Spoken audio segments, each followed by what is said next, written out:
তোমরা জানো রকি বেটা কতটা ভালো। এখন ডাকছে, তখন ফোনটা রেখে একটু শুয়ে ঘুমিয়ে পড়েছে, তাই ডাকেনি। এবারে ভিডিও করছি, এবারে মানে আমার কথা শুনে চলে আসছে। কি হলো? বাইরে রোদ।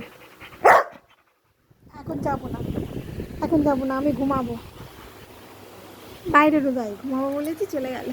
দেখো কতটা বোঝে, দেখো পরে যাব। কিন্তু তখন একটু ডাকতে এলো না, ও জানে ঘুমের ডিস্টার্ব করে কি করব। সত্যি রকি কতটা বোঝে। কই রে, তাহলে কত বোঝে রকি বেটা, কত বোঝে। ঠিক আছে, এখন বাইরে রোদ, এখন যাব না, পরে যাব, পরে পরে পরে যাব। ঠিক আছে, যা বাইরে যা।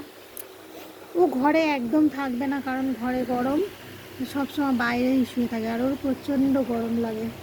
আর ওই শুয়ে বললো, দেখো মানে আমার ওঠার অপেক্ষা করছে।